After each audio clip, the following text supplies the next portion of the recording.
여러분, 우리 인간은요, 무엇인가를 바라보고 살아가는 그런 존재입니다.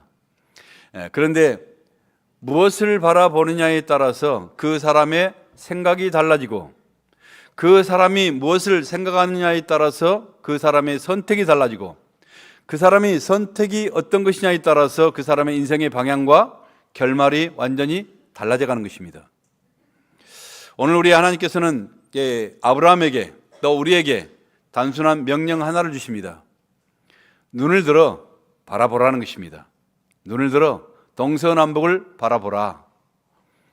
여러분, 미국의 샌프란시스코에 가시면요, 정말 우리가 샌프란시스코 들어간 진입로에 정말 감탄한 그런 다리가 있습니다.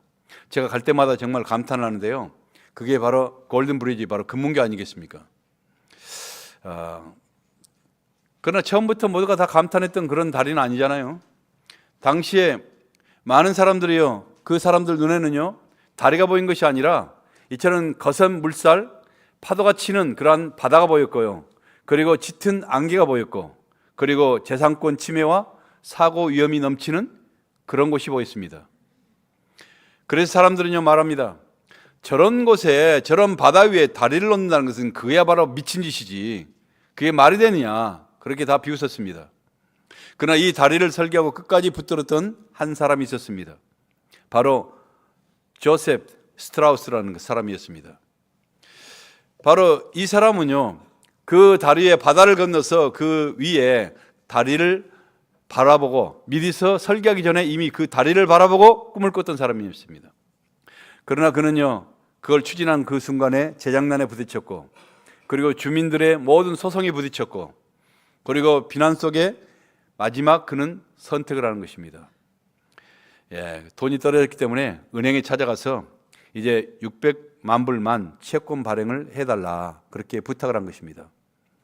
그때 은행장이 묻습니다. 이 다리가 얼마나 갈 것 같습니까?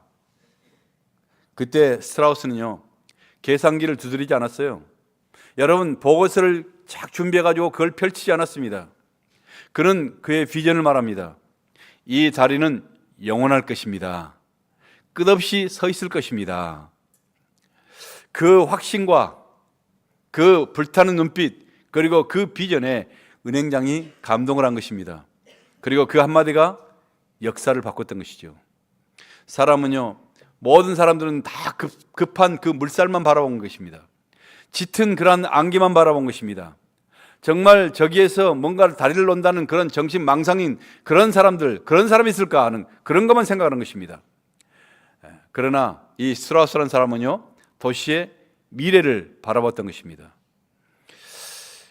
여러분, 만약에 오늘날 그 금문교가 없다면요, 오늘날의 샌프란시스코가 그렇게 가능했겠습니까? 도시는요, 결국 다리 위에 세워졌고요, 그리고 역사는 한 사람의 보는 눈 위에 세워졌던 것입니다.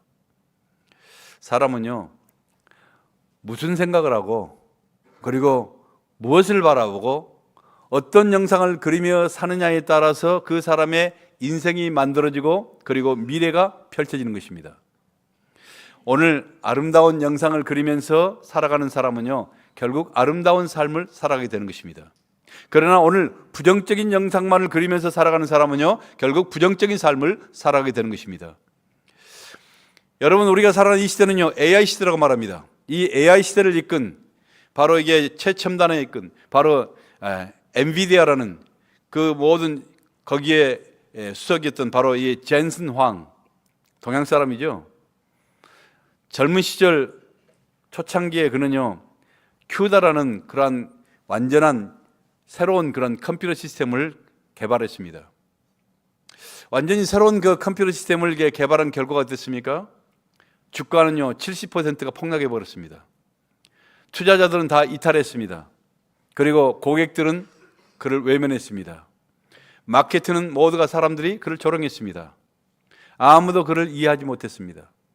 그러나 그는 말하는 것입니다. 정말로 믿는다면은 후회하지 않기 위해서 행동을 할 것이다.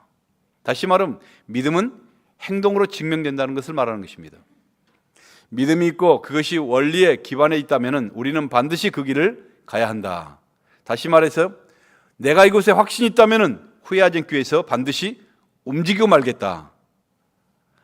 그리고 그는 다시 일어나서요, 도전하여서 오늘날 이 엔비디아는요, 여러분이 아다시피 AI 시대를 선도하는 세계 최고의 기업이 됐던 것입니다. 미래를 보는 사람은요, 오늘의 실패에 결국 눌려있지는 않습니다. 사랑하는 성도 여러분, 신앙이 무엇입니까? 우리 신앙은요, 현재만을 분석하면서 기회주의로 살아가는 사람들이 아니에요. 신앙이란 것은 현재만을 계산하면서 살아가는 사람이 아닙니다. 여러분, 없는 것을 있는 것처럼 품는 바로 믿음의 능력인 것입니다. 보이지 않는 미래를 바라보는 눈인 것입니다. 이것은요, 아무에게나 주어진 것이 아니에요. 여러분, 죽은 자를 살리시며 없는 것을 있는 것처럼 불러내시는 바로 살아계신 하나님을 우리의 가슴에 품을 때만이 가능한 그런 능력인 것입니다. 성령이 없이 꿈을 꾼다는 것은요, 공상이 될 수 있지만은, 그러나 성령 안에서 보는 꿈은요, 바로 우리의 예언이 되는 것입니다. 아브라함, 오늘 본문의 아브라함은요, 원래 우상 속에서 살아갔던 우상 숭배자였습니다. 그러나 75세 때, 그때 하나님을 만나자 완전히 사람이 바꿔진 것입니다. 완전히 새로운 인생길을 떠나기 시작하는 것입니다.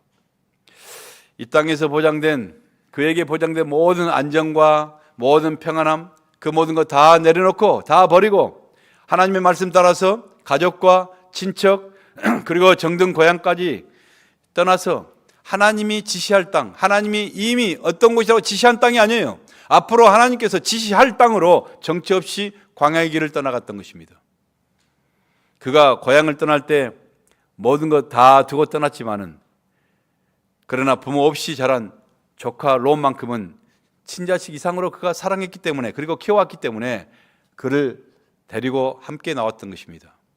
그런데 이제는요, 그렇게 사랑스럽게 키웠던 조카도요, 다 자랐잖아요. 다 성숙했잖아요. 그리고 다 자랐다고 자기의 욕심 따라서 그 자기의 곁을 떠나가 버렸습니다. 부모와 다름없는 나이 많은 삼촌을 홀로 광야에 버려두고, 그리고 자기는 풍요의 땅 요단을 선택하여 떠나버린 것입니다. 여러분, 우리 인생은 마치 여행자 같다는 생각이 들지 않으세요? 여행길에 얼마나 많은 사람들을 우리가 만나나요? 공항에서도 수많은 사람들을 만나잖아요. 비행기 안에서도, 차 안에서도, 또 음식점에서도 웃고 떠들고 많은 얘기를 우리가 나누지만은, 그러나 시간이 가면은 모두가 뿔뿔이 흩어져서 다 자기 갈 길을 바쁘게 떠나가는 게 인생입니다. 인생은 그렇게 만났다가 헤어지고 떠나가는 그런 존재들입니다. 여러분, 사랑스럽게 키우던 여러분의 아들들, 그 아들들을 너무너무 사랑해서 여러분 인생을 투자하지만은 그 아들도 결혼하면요, 사돈네 팔촌이 돼요. 그리고 그 아들이 자식까지 나면은 이제 한민족 동포가 돼서 가끔가다 소식이나 전해 듣는 사람이 된 것입니다. 그럴 때 부모는요, 내가 이 아이가 이렇게 자라서 이렇게 아름다운 가정을 이뤘다는 뿌듯함도 있겠지만은, 그러나 이제는 사랑하는 자녀를 내 품에서 떠나 보내야 한다는 그 생각에 마음이 한 구석이 텅 빈 듯한 허전함을 느낀 적이 많을 것입니다. 지금까지 오랜 세월 우리가 같은 교회에서 이처럼 함께 은혜 받고 또 복음으로 변화되어서 서로 의지하며 지내왔던 수많은 우리 성도들이요, 때가 되면은 미국으로, 또 수많은 사람들이 한국으로 뿔뿔이 흩어져 헤어져 떠나갈 때, 그때마다 정말 저는 진심으로 그분들을 위해서 축복하면서 기도해 보내지만은, 그러나 제 마음속에는 항상 쓸쓸함과 외로움에 말없이 눈물을 감출 때가 한두 번이겠습니까? 26년간의 세월 속에 얼마나 많은 성도들과 이별의 아픔을 나눴겠습니까? 이게 이민 생활인 것을, 이게 이민 목회인 것을 아무리 내 자신을 달래보지만은, 그러나 아마 영원히 적응될 것 같지는 않습니다. 그게 바로 아브라함의 심정이었던 것입니다. 그게 바로 오늘 본문에 나온 아브라함의 그 마음이었고, 그 심정이 바로 그랬다는 것입니다. 그렇게 아무도 없는 이 낯선 땅 광야 속에서 달랑 남겨진 쓸쓸한 이 아브라함의 그 심정, 그의 마음속에 밀려오는 외로움과 그 허탈감, 자식 하나라도 그가 있었다면은 그 쓸쓸함이 덜했겠지만은 곁에 이제는 아무도 없는 그 노부부의 심정이 어땠을 것 같습니까? 인생은 참으로 외롭고 연약한 존재입니다. 그럴 때 이처럼 쓸쓸하고 외롭고 고독에 몸부림칠 때 아브라함은 뭐 했습니까? 여러분 오늘 5절에 보시면은요 그렇게 말합니다. 여호와의 이름을 부르고, 그리고 오늘 본문에 읽었던 18절 마지막 절은 여호와를 위하여 단을 쌓았더라. 여호와를 위하여 단을 쌓았더라. 예배해야 했다는 것입니다. 가장 외롭고 가장 쓸쓸하고 가장 이처럼 정말 찬바람이 부는 고독 가운데 아브라함이 뭐 했는가? 그는 하나님 앞에 나가서 예배했더라는 것입니다. 세상 사람들은요 외로울 때 뭐 합니까? 여러분 외로울 때 그 반응이 어때요? 빠지는 것입니다. 여러분 제일 먼저 어떤 사람은 술에 빠지고요, 어떤 사람은 자기 일에 빠지고, 어떤 사람은 자기 취미생활에 빠져버린 것입니다. 어떤 사람들은요 여러 가지 많은 도피처를 찾아서 이리저리 헤매는 것입니다. 그러나 비전의 사람은요 외로울 때 여러분 인생의 주인 되신 하나님을 바라보고 하나님을 찾는 것입니다.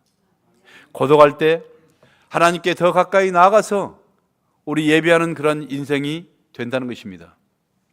사람도 하나님 만나기를 그렇게 간절히 소원하잖아요. 우리가 찬양 예배 드릴 때 우리의 임재를 찬양하잖아요. 하나님, 주님께서 내 안에 임재하시옵소서, 나를 찾아주시옵소서, 나가 주님 만나기를 원합니다. 그치만은요 하나님도 우리를 그렇게 만나기를 소원한다는 것입니다. 그래서 예배는 그렇게 소중한 것이에요. 그래서 예배는요 단지 형식이 아니라, 우리가 몸만 있는 것이 아니라 우리의 마음이 그렇게 중요한 것입니다. 하나님과 우리의 마음이 교통돼야 돼요. 여러분 우리의 애티튜드가 하나님 앞에 그렇게 중요하다는 것입니다. 예배 가운데 내 영혼과 하나님의 영이 만나는 그 기적의 순간에 여러분 신비한 역사들이 우리 가운데 일어나는 것입니다. 예배 가운데 하나님의 영이 내 안에 흘러 들어와서 하나님께서 나에게 말씀하시고, 이 말씀을 통해서 나에게 말씀하신 것입니다. 말씀하시고 내가 생각지 못한 것들을 생각나게 하시고, 내가 계획한 것이 아닌 전혀 다른 하나님의 생각과 하나님의 꿈이 내 안에 흘러 넘쳐 들어오는 것이 바로 예배라는 것입니다. 믿음은 결국 홀로 남는 것입니다. 여러분 사람들이 수없이 있지만은 그러나 믿음은요 하나님과 독대하는 것입니다. 결국 혼자서 하나님 앞에 1대1로 나가는 것입니다. 사람은요 외롭고 고독하게 홀로 섰을 때, 그때 하나님의 음성이, 세미한 음성이 들리게 되고요, 주의 법에 귀한 것을 우리가 눈으로 볼 수 있게 되는 것입니다. 시끄러운 세상의 소음 가운데서는요 하나님의 세미한 음성을 결코 들을 수 없어요. 나는 살아가면서 그렇게 오랫동안 교회 생활을 하고 기도를 하고 했지만 단 한 번도 하나님을 만난 적이 없다. 왜요?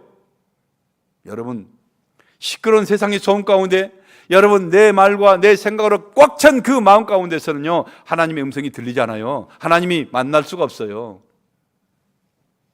내 마음의 빈 공간 속에 간절히 주님만을 사모하는 고요한 그 영혼 속에 하나님이 찾아오시고 하나님이 우리 가운데 나타나시는 것입니다. 하나님은요 아브라함의 외로움을 보셨고요, 아브라함의 눈물을 보셨습니다. 아브라함의 간절함을 보셔서 그에게 찾아오셨고 그에게 말씀하신 것입니다. 오늘 아브라함아, 아브라함아, 너는 눈을 들어서 너 있는 곳으로부터 동쪽과 서쪽, 남쪽과 북쪽을 바라보라. 오늘 성경에는요 거꾸로 해서 적어졌잖아요. 북쪽과 남쪽, 동쪽과 서쪽. 히브리 사람들은요 글자를 오른쪽에서 왼쪽으로 써갑니다. 우리는 오른쪽부터 왼쪽으로 써가잖아요. 이 사람들은 오른쪽에서 왼쪽을 써가요. 그러니까 모든 것이 우리하고 반대예요. 북과 남쪽, 동쪽, 서쪽. 근데 우리는 동서남북 바라보라는 것입니다. 믿음의 눈으로, 다시 말하면 내일을 바라보라는 것이죠. 장소만을 얘기하는 것이 아니잖아요. 믿음의 눈으로 세상을 바라보라는 말씀인 것입니다. 예수를 믿고 은혜를 받고 구원받으면요 제일 먼저 변한 게 뭐가 있습니까? 바로 여러분의 눈이 바꿔져야 돼요. 아무리 여러분이 신앙생활을 오래 했다 할지라도 눈이 바뀌지 않은 사람은요, 그게 진정한 구원의 사람이 아니라고 말할 수도 있어요. 우리가 정말 구원받고 하나님의 은혜를 체험하면요, 제일 먼저 바꾸는 게 바로 우리 눈이 바꿔지는 것입니다. 안 보이던 세계가 보이기 시작하는 것입니다. 여러분, 똑같은 그런 사건을 보고도 우리의 눈이 해석이 달라져 버린 것입니다. 보는 눈이 달라요. 사소한 일에 집착했던 사람이 큰 일을 바라보게 되는 것입니다. 여러분, 땅만 바라보고 살아가는 사람이 하늘을 바라보는 것입니다. 여러분, 가까운 것만 바라보고 살아가는 사람이 먼 곳을 바라보는 것입니다. 마음이 커지고 생각이 넓어지고 그리고 꿈이 커지는 것입니다. 보지 못한 세계, 여러분 들어보지 못한 그러한 세계, 그러한 꿈꾸지 못한 세계를 향해서 우리의 마음과 눈이 열려지게 되는 것입니다. 이것이 바로 믿음이요, 이것이 바로 비전이라고 말하는 것입니다. 이 시간 하나님의 은혜 가운데서 예배 시간을 통해서 하나님의 말씀이, 하나님의 영이 여러분의 심령 가운데 임하셔서 여러분의 눈이 열려지기를 간절히 축원합니다. 이 시간 여러분의 귀가, 여러분의 마음이 열려지기를 간절히 축원합니다. 여러분의 믿음의 세계가 활짝 열려지기를 원합니다. 여러분, 이 땅의 것들은요, 여러분이 아무리 그렇게 애지중지할지라도 언젠가는 다 내 곁을 떠나가게 돼 있습니다. 여러분이 그렇게 의지하고 그렇게 붙들고 살아가는 그런 남편도요, 아내도 다 떠나가게 돼 있어요. 자녀들도요, 다 시간 되면 떠나갑니다. 가족도, 그리고 내가 평생 내 인생을 투자하고 모았다는 내 재산도요, 허무하게 한순간에 다 쓸모없이 다 떠나가 버린 것입니다. 다 나를 떠나가게 돼 있습니다. 그러기에 영원한 것이 우리가 보여야 됩니다. 영원한 것을 붙잡아야 됩니다. 썩은 동아줄이 아니라 영원한 것을 우리가 붙잡아야 돼요. 그래서 보는 게 축복이라는 것입니다. 눈을 들어서 무한하신 하나님을 바라보는 게 바로 은혜 아니겠습니까? 여러분, 믿음으로 동서남북을 바라보는 게 은혜 아니겠습니까? 지금도요, 이 시간까지 그래도 제가 부족하지만은 26년을 넘게, 아니 제 전 모든 것이 하면 31년째 우리 목회를 하는 그 순간에 한 번도 그래도 낙심되지 않고, 그리고 절망하지 않고 정말 열심히 그렇게 정말 모자라도 달려왔던 이유가 뭘까요? 내가 얼마나 연약하고 부족한 것을 내 스스로가 너무 잘 알기 때문인 것입니다. 그런 나에게 하나님께서 이 많은 은혜를 주셔서 나에게 정말 하나님의 말씀을 전하게 하시고, 나에게 하나님의 은혜를 사람들에게 증거하시고, 이 땅이 아니라 영원한 천국에 그 소망이 있다는 것을 내가 바라보고 그 사람들에게 가르쳐 줄 수 있는 이 놀라운 은혜에 너무너무 감격해서 쓰러질 시간이 별로 없었어요. 좌절할 시간이 없었다는 것입니다. 사람은 보는 것에 따라서 그 사람의 인생이 결정되는 것입니다. 하와는요, 탐욕적인 세상의 눈으로 선악과를 바라보니까요, 하나님께서 그렇게 언급했던 그 선악과, 너가 이 과일을 따먹으면 you shall die, 너는 반드시 죽을 것이다, 정령 죽을 것이다. 왜 그렇습니까? 선악과 그 과일이 뭐 대단한 것이기 때문에? 아니에요. 이 선악과는 하나님의 명령입니다. 나는 창조자고 너는 피조물이라는 사실을 기억하라는 것입니다. 그게 바로 선악과 아니었습니까?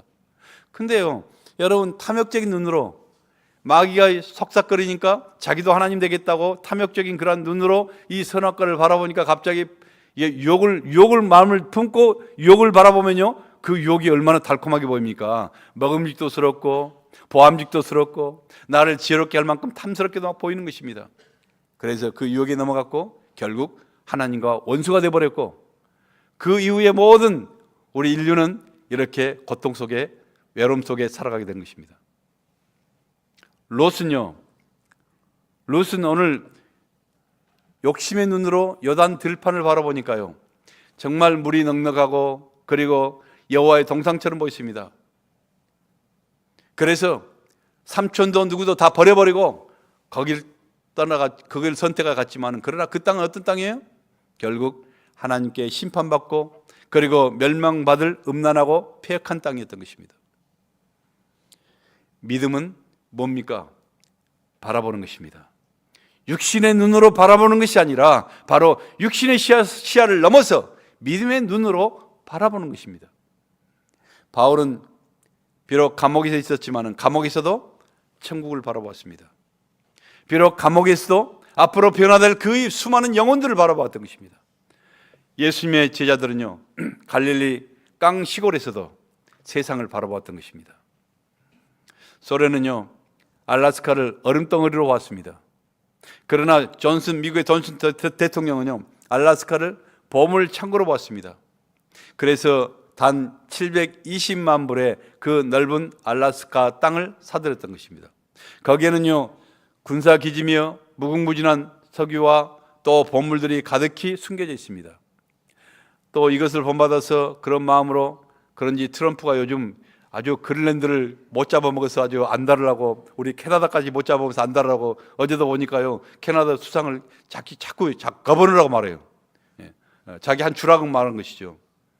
그것은 비전이 아니라 아마 욕심이 아닐까. LA는요, 끊임없이 펼쳐진 사막에 불과했습니다. 그러나 꿈을 가진 사람들은요, 그것이 세상의 중심이 될 것을 바라보면서 저 멀리 400km나 500km가 넘는 그 밖에서 송수관을 내서 물을 끌어와서 나무를 심고 도시를 건설했습니다. 지금은 전 세계 수많은 인종들이 함께 모여 살고 있는 세계 최고의 중심 도시가 되었잖아요. 너 눈을 들어서 너 있는 곳에서 동서남북을 바라보라. 지금도 오늘 여러분 모두가 내 자신이 처한 현재 상황과 환경만을 바라보면요, 많은 분들 절망할 수밖에 없어요. 낙심할 수밖에 없습니다. 그러나 여러분, 믿음의 눈을 들어서 바라보면요, 하나님이 예비하신 미래가 보이기 시작하는 것입니다. 내가 내 자신을 들여다보면요, 얼마나 초라한지, 내가 얼마나 하나님 앞에 부끄러운지, 그러나 그런 초라한 인생, 그러나 내 안에 계시는 바로 예수 그리스도를 통해서 바라보면요, 내게 능력 주신 자 안에서 내가 모든 것을 할 수 있는 그러한 존귀한 존재임을 깨닫게 되는 것입니다. 현실만 바라보지 말고요, 눈을 들어서 동서남북을 바라보시고 하나님을 바라보심으로 여러분의 인생이 열리고 그리고 미래가 열려지는 그러한 비전 있는 사람들, 복된 성도들이 되시길 간절히 축복합니다. 자, 그런데 하나님을 바라보는데 어디서 바라보라 그랬어요? 오늘 14절 말씀에 어디서 바라보라 그랬어요? 너 있는 곳에서 북쪽과 남쪽 그리고 동쪽과 서쪽을 바라보라. 어디서요? 네 있는 그 자리에서 보라는 것입니다. 여러분, 신앙은 뜬구름 잡는 것이 아니에요. 신앙은 뜬구름 잡듯이 저 산꼭대기에 올라가서 거기에 텐트 치고 거기에서 뭐 하나님 만나겠다고 그렇게 박수치면서 이런 광수도 같은 그런 모습이 아니에요. 하나님의 역사는요, 나 있는 삶의 현장 가운데 나 지금 이 자리에서 성실하고 충성스러울 때 시작되는 것입니다. 여러분, 기적은요, 내 있는 자리에서부터 시작되는 것입니다. 헌신은요, 나 있는 자리에서부터 시작되는 것입니다. 믿음은요, 내 있는 자리에서부터 시작되는 것입니다. 그렇기 때문에 우리는요, 저 사람이 과연 헌신의 사람인가, 저 사람이 믿음의 사람인가, 저 사람이 기적의 사람인가, 예배의 사람인가, 우리는 볼 수 있다는 것입니다. 너무 기가 막혀서 이게 자꾸 기침이 나오네요. 삶이 힘들고 어렵다고 자꾸 현실을 도피하며 이상한 것에 빠져들어가는 세상입니다. 아무튼 여러 가지 괴상한 것에 다 빠져들어가는 거예요. 하나님이 결코 기뻐하지 않으세요. 여러분, 우리는 어려운 환경이 지나간 다음이 아니라 바로 여러분이 있는 그 어려운 환경 속에서 꿈을 꾸고 여러분이 있는 그 환경 속에서 비전을 보고 그래 또 복된 땅을 만들어 가라는 말씀인 것입니다. 넘어지고 낙심된 바로 그 자리. 어떤 사람은 교회 다니다가 상처를 받았습니다. 너무 막 상처를 받고 뭐 여러 가지 아픔이 있고 그래요. 어떻게 치유할 거예요? 바로 상처받은 그 자리로 와야 치유가 되는 것입니다.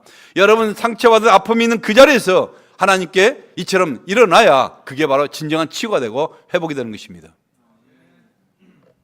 학생은요, 책상에서 컴퓨터 앞에서 여러분 믿음으로 인생의 동서남북을 바라볼 때 꿈과 환상을 보게 됩니다. 이제는 AI 시대니까 공부할 필요도 없고 앞으로 여러 가지 모두 외울 필요도 없고 아무것도 안 한다. 여러분, 그런 사람은요 AI를 지배하지를 못해요. 일하는 사람은요, 여러분 망치질하는 자기의 일터에서 믿음으로 동서남북을 바라보라는 것입니다. 사업가는요, 여러분의 사업장에서 매 순간 하나님을 의지하면서 하나님께 기도하면서 믿음으로 동서남북을 바라볼 때 하나님께서 인생의 길을 열리고 사업의 길도 열리고 그리고 세상이 열리고 하늘이 열리는 이런 놀라운 기적을 체험하게 되는 것입니다. 동일하게 여러분 아무 어떤 것도 없이 장사만 한다고 되는 것입니까? 사람만 본다고 된 것이겠습니까? 제가 왜 이런 일을 하냐면요, 저도 사업가였거든요. 저도 사업을 오래 했잖아요. 여러분, 그래서 하나님께서, 저는 고생을 했지만 실패한 적은 없잖아요. 여러분, 하나님께서 정말 너무너무 축복하셔서 내 다음에 halftime, 내 삶의 다음은 하나님 앞에 헌신하겠다고, 그래서 너무 많은 은혜와 축복을 받았기 때문에 나는 하나님 앞에 그만큼 나는 헌신해야 마땅하다, 그렇게 생각했던 것이죠. 여러분, 동일하게 해도요, 세상과 똑같이 하면 안 되는 거예요. 우리는 하나님 방식으로 할 때 세상과는요, 꾀가 100번 구른 것보다는 호박이 한 번 구른 것이 훨씬 나은 것입니다. 그게 하나님 방법이에요. 아멘? 옛날 어린 나이에 결혼을 일찍 해서 남편을 여의고 16살에 혼자 된 몸이 된 백지성 가진 그런 여인이 있었습니다. 고생해서 그 모은 돈 200냥, 당시 200냥 상당히 크죠. 그 돈으로 시어른들, 어머니, 아버지, 시부모님들, 그리고 빨리 돌아간 자기 남편, 그 무덤을 이장하고 모시기 위해서 어떻게 이게 친척의 소개로 대동강변에 땅을 하나 샀습니다. 그런데 그분들을 이장하기 위해서 산에 올라가서 막상 땅을 파보니까요, 그 땅은요, 이장할 수 없는 돌멩이 천지인 바로 이처럼 쓸모없는 그런 땅을 산 것입니다. 속아 산 것이죠. 정말 이 버려진 땅이라는 것을 아는 순간 하늘이 먹장이 무너지는 것이죠. 그래서 그는 예배당에 가서 하나님 앞에 통곡을 하면서 울면서 그렇게 하나님 앞에 기도하는 것입니다. 하나님, 나보다 힘없는, 나보다 더 가난한 사람이 이 땅을 샀더라면 더 망해서 어떻게 가능성도 없을 것인데, 그래도 나는 아직 건강한 몸이 있고 그래도 아직 재봉틀 한 대는 있으니까 나는 또 돈을 모으면 되지만은 하나님, 다른 사람이 망하지 않고 내가 망하게 된 것을 감사하나이다. 얼마나 정말 순수한 사람이에요. 그 후에 일본 사람이 대동강에 다리를 놓기 위해서요, 시멘트 공장을 세우는데 그 석회암 지대가 필요한 것입니다. 석회암 지대를 계속 지질을 조사했더니요, 이 대동강에 석회암으로 꽉 쌓인 그런 한 산을 발견하게 된 것입니다. 그래서 그게 바로 이 백씨 아주머니의 땅이었습니다.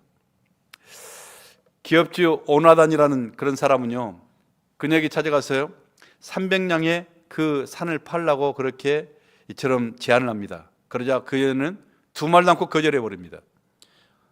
돈이 적어서 그런구나. 1000냥을 주겠다. 두 말 없이 거절해 봅니다. 5000냥을 주겠다. 아니라고 해요. 전혀 거절합니다. 깨끗이 거절하니까 이분이 정말 욕심이 많네 하면서 그럼 10,000냥 주겠다고. 그래도 싫다는 것입니다. 20,000냥 주겠다고. 그래도 이 미친 사람이 안 된다는 것입니다. 하도 안 되니까요, 기업주가요, 이 사람이 다니는 교회를 찾아가서 이 목사님의 말은 잘 듣는다 그래서 이 목사님께 자세한 내용을 설명하고, 좀 나라를 위해서 이처럼 우리가 이곳이 필요해서 이처럼 다리를 놔야 되니까 우리가 세멘트를 만들고 이렇게 해야 되니까 제발 좀 팔라고 이렇게 부탁 좀 해달라, 그렇게 얘기를 했습니다. 목사님이 그 성도를 만났습니다.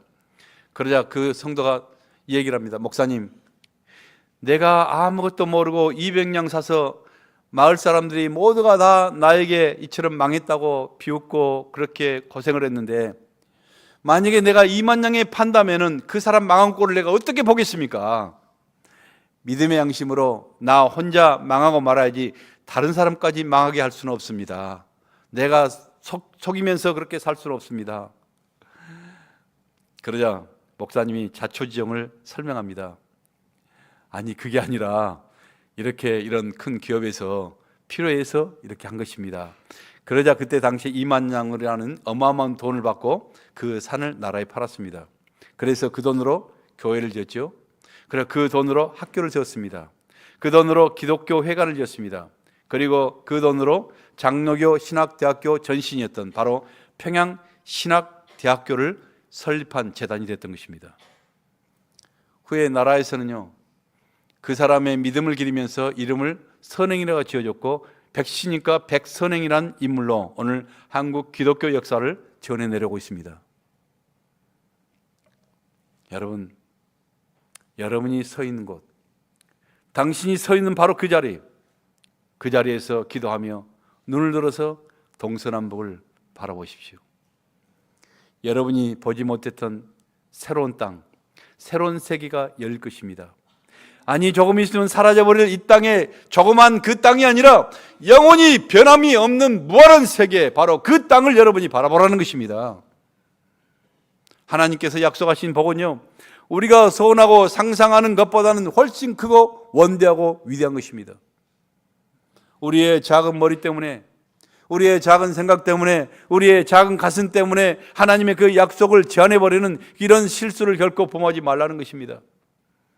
이 시간 여러분의 눈이 열려서 미래의 그 복된 땅, 영광의 땅을 바라볼 수 있기를 간절히 원합니다. 아브라함이 보았던 그 비전이 바로 우리들에게도 보이기를 간절히 축복합니다. 자, 그러면 믿음을 바라보려면요, 어떻게 해야 돼요? 오늘 17절 말씀에 뭐라 그러는지 17절 한번 읽어볼까요? 시작. 너는 일어나 그 땅을 종과 행으로 두루 다녀보라. 내가 그것을 내게 주리라. 아멘. 하나님은요, 실망하여 주저앉고 있는 아브라함에게 뭐라고 말씀하십니까? 비전을 보기 전에 뭐라고요? 일어나라. 너는 일어나라. 걸어보라. 내가 밟는 곳을 다 내게 주리라. 쿰, 헤트 할렉, 바르크. 여러분, 이게 뭐예요? 모든 성경에서요, 우리 성도들이요, 변화되고 다시 새로운 모멘텀을 마련할 때 하나님께서는 쿰 하면서 일어나라. 그렇게 말씀하십니다. 믿음은요, 뭐예요? 일어나는 것입니다.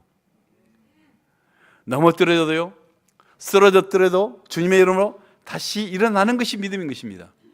그래서요, 우리의 믿음을 우리는 오뚜기로 표현한 것입니다. 여러분, 지금은요, 뭐 애들이 하도 가지고 있는 장난감이 너무 좋아가지고 뭐 오뚜기 같은 거 볼 수도 없어 보니까.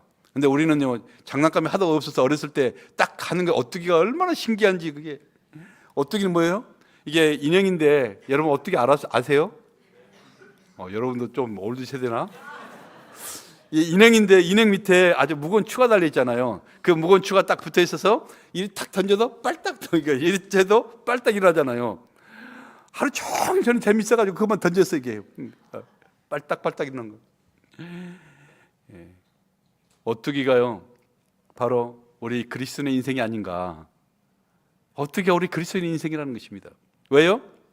그리스도라는 세상에서 가장 무거운 추가 우리의 영혼의 밑바닥에 딱 붙어 있기만 하면은, 여러분, 때로는 우리가 절망도 당하고, 때로는 여러 가지 좌절도 있고, 때로는 외로움도 당하고, 여러 가지 쓰러지기도 하고, 상처도 받고 여러 가지 하지만은 우리는 그때마다 빨딱빨딱 다시 일어날 수 있다는 것입니다.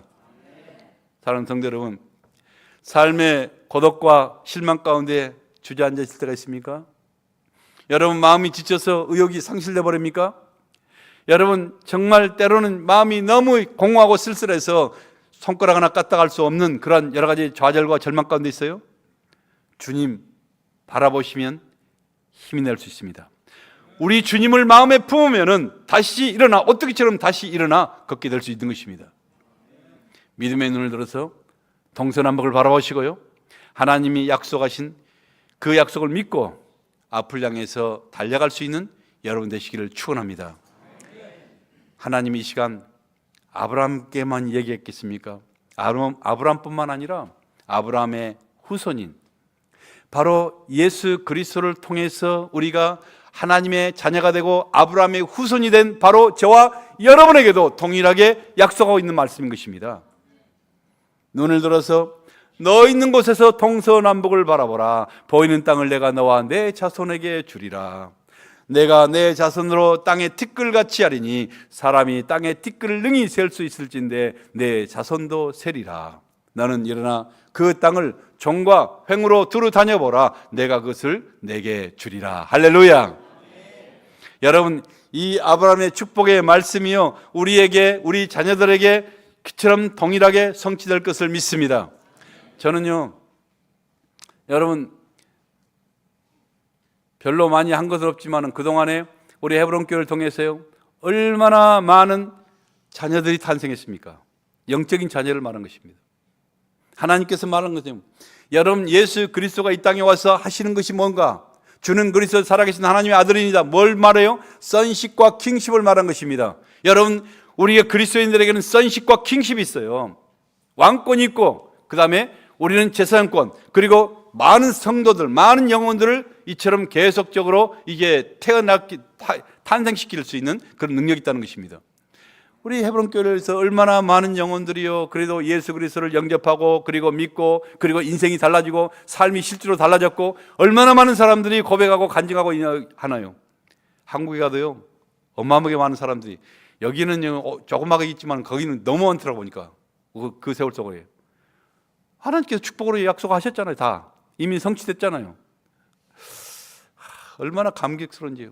저는 이제 이 땅에서 원도 한도 없어요. 그렇다고 지금 당장 천국 가는 건 아니고, 하나님께서 또 아직도 할 일이 있으면은 가는 거 길게 또 하게 있을 거예요. 내가 먼저 가면 우리 집사람이 또 너무 서운해가지고 할까 봐서 내가 좀 더 살아야 되니까. 그러나요 원도 한도 없어요.